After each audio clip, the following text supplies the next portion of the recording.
All right, so here we are on part 2 of the Rose Garden Rejuvenation Program.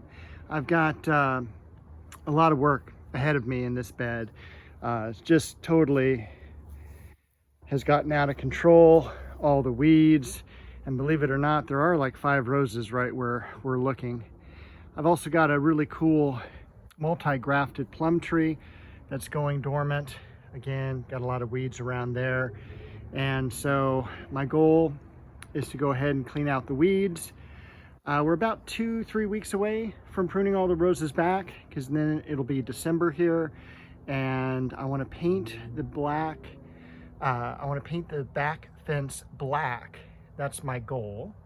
There are some bearded irises way down below there that also need to be saved. And then I'm going to put a border just like I did on this bed over here with the bricks. And that is my goal for this side, because then once that's done, I can start working on the lawn area. So I will see you guys in about a week. All right, today is December the 10th. Just got all the roses pruned in this first bed, and I think it looks absolutely fantastic. That's the apricot tree I planted, and that actually does really good up against a building. It's probably one of the few fruit trees that you can put somewhat close to a building because it's not as invasive with their roots, and it can even be espaliate up against a fence.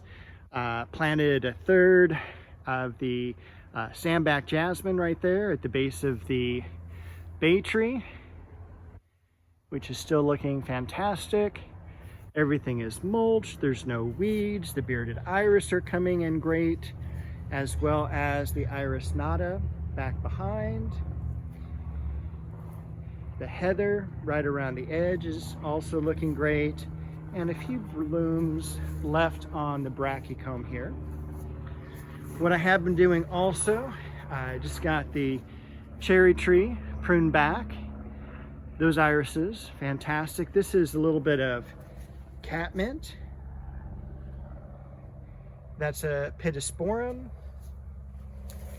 And you can see I've already got some of these roses pruned back. I do have also the edging I put in. It's about 20 bricks, maybe 30. And then I'm gonna swing those around here to go over here. I'm gonna cut part of that grass area away, and I'm gonna move these irises. I just think they're too hidden back there.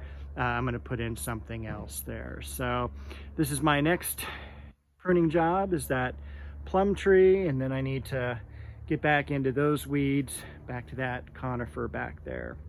So that's it. See you in a little while.